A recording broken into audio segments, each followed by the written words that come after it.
ఎప్పుడు ఎక్కడ చూడండి ఇది సాక్షి పేపర్. రాజశేఖర రెడ్డి గారి బొమ్మ ఉంది, కింద చంద్రబాబు నాయుడు గారు, లోకేష్ గారు, ఎన్టీ రామారావు గారి బొమ్మ ఉంది. మొత్తం పచ్చమయమైంది ఫస్ట్ పేజీ మొత్తం. యాడ్ ఇచ్చారు ఒకటి. ఎందుకంటే చంద్రబాబు నాయుడు గారు ప్రభుత్వానికి సంబంధించిన యాడ్లు కానీ వాళ్ళ పార్టీకి సంబంధించిన యాడ్లు ఎప్పుడు రావు సాక్షి పేపర్లో. అంటే ఇది ఒక రకంగా సాక్షి పేపర్ను వెలేసినట్టు చేశారు వాళ్ళు. ఇది ఒక పత్రికే కాదన్నట్టు. ఇక ఆంధ్రజ్యోతి, ఈనాడు పత్రికలు అయితే అది రోత పత్రిక అని ముద్రేశారు. మరి ఆ రోత పత్రికకి ఎట్లా యాడ్ ఇచ్చారో తెలియదు, కానీ మొత్తానికి ఒక మిరాకిల్ జరిగింది. అయితే ఈ మిరాకిల్ వెనక ఇట్లా నేను స్క్రోల్ చూసుకుంటూ కిందికి పోతే ఇక వీళ్ళు కనపడ్డారు. నెల్లూరు ఎంపీ వేమిరెడ్డి ప్రభాకర్ రెడ్డి, కొవ్వూరు ఎమ్మెల్యే వేమిరెడ్డి ప్రశాంతి రెడ్డి, వీళ్ళిద్దరూ ఎలక్షన్ ముందు వరకు వైఎస్ఆర్సీపీలో ఉన్నారు. వైఎస్ఆర్సీపీ రాజ్యసభ సభ్యుడైనా ఈయన పైన టీటీడీ ఈవో ధర్మారెడ్డి పైన, అప్పట్లో ఉన్న ధర్మారెడ్డి పైన ఆంధ్రజ్యోతి పెద్ద బ్యానర్ ఐటమ్ రాసింది, ఒక జడ్జిని మేనేజ్ చేయడానికి పోయారని చెప్పి. ఇక ఆయన మళ్ళీ ఇందులోకి వచ్చిండు, నెల్లూరు ఎంపీ టికెట్ ఇచ్చారు, గెలిచారు. మొత్తానికి ఇక ఆయనకు జింతాకు ఉంటుంది ఇప్పుడు. ఎవరితోని? చంద్రబాబు నాయుడు గారితోనూ లోకేష్ గారితోనూ కాదు, ఆంధ్రజ్యోతి ఏబిఎన్ రాధాకృష్ణ గారితోని. ఇక ఈయన క్వాడ్జో అదో ఇదో గనులు ఇవన్నీ బయటికి తీస్తారు. ఎందుకంటే నువ్వు ఎట్లా వేస్తావు సాక్షి పేపర్లో యాడ్. మరి ఇది లోకేష్ గారికి తెలిసైందా తెలియకైందా ఏంది? ఈ యాడ్ ఏంటంటే లోకేష్ నేతృత్వంలో టీడీపీ వ్యవస్థాపకుడు ఎన్టీఆర్ గారి కోటి సభ్యత్వాలతో గణనివ్వాలి అట. అంటే ఆయన వర్ధంతి ఇవ్వాలి. జనవరి 18, 1996 రోజు ఆయన మృతి చెందిండు. ఇక అప్పుడు జరిగిన పరిణామాలు అదందరికీ, తెలుగు ప్రజలందరికీ తెలుసు. మళ్ళీ ఆ పరిణామాలకు సంబంధించిన వ్యక్తులే పక్క నుండి ఫోటో వేసుకొని వేశారు. ఇది చూసేటోళ్ళకి విచిత్రంగా ఉంది. ఆయన స్వర్గీయ ఎన్టీ రామారావు గారు లాస్ట్ పోయే ముందు ఇంకా కొద్ది రోజుల్లో ఆ ఇష్యూ జరిగిన తర్వాత, వెన్నుపోటు అది జరిగిన తర్వాత ఒక ఇంటర్వ్యూ ఇచ్చిండు టీవీలో.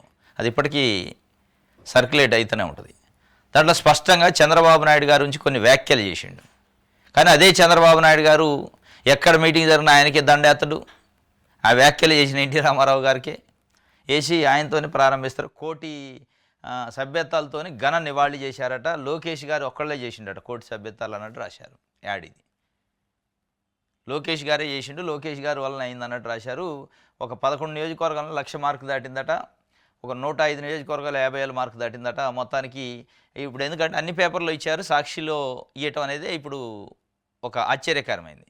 సాక్షిలో వేమిరెడ్డి ప్రభాకర్ రెడ్డి గారు ఆధ్వర్యంలో ఇచ్చారు. మిగతా దాంట్లో గొట్టిపాటి రవికుమార్ గారు ఒక దాంట్లో మంత్రి, ఇంకొక దాంట్లో కేసినేని ఆయన విజయవాడ ఎంపీ నాని, ఒక దాంట్లో కేసినేని నాని కాదండి, కేసినేని కాశీనాథ్ ఏదో పేరుంది కదా, చిన్ని ఇట్లా అక్కడక్కడ ఇచ్చారు. ఇది ఒక అయితే మిరాకిల్. మరి ఇప్పుడు ఏం చేస్తారో చూడాలి. ఎందుకంటే ఈ గౌతు లచ్చన్న విగ్రహావిష్కరణ కోసం గౌతు శిరీష గారు Telugu Desam party MLA, Kolusu Parthasarathi Telugu Desam party ఇప్పుడు మంత్రి, ఆయన ఎమ్మెల్యే మంత్రి కూడా ప్రభుత్వంలో. వాళ్ళిద్దరూ వస్తుంటే జోగి రమేష్ గారు మాజీ మంత్రి దాంట్లో ఆ కార్యక్రమానికి వచ్చిండు. ఆయన ఒక మామూలు సాధారణ ప్రజల లెక్కనే. దానిపైన ఇంగిత జ్ఞానం లేదా అని చెప్పి ఆంధ్రజ్యోతిలో బ్యానర్ ఐటమ్. మీకు ఇంగిత జ్ఞానం లేదా అని లోకేష్ గారు తిట్టినట్టు ఎవరిని? కొలుసు పారసారథిని గౌతు శిరీష అని. ఎట్లా వస్తారు జోగి రమేష్ అని?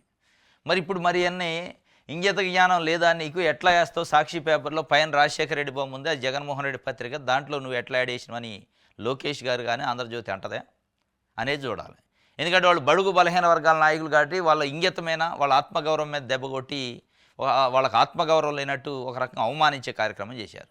మరి వాళ్ళు వేమిరెడ్డి ప్రభాకర్ రెడ్డి గారిని కూడా చేసే అవకాశం ఉందా? అంత గట్స్ ఉన్నాయా? అంత ధైర్యం ఉందా? ఓన్లీ బడుగు బలహీన వర్గాలకే నాయకులకి ఇంగిత జ్ఞానం లేదనే ఒక ఇంటర్ప్రిటేషన్లో తెలుగుదేశం పార్టీ నాయకులు ఉన్నారా? ఇప్పుడు చూడాలి.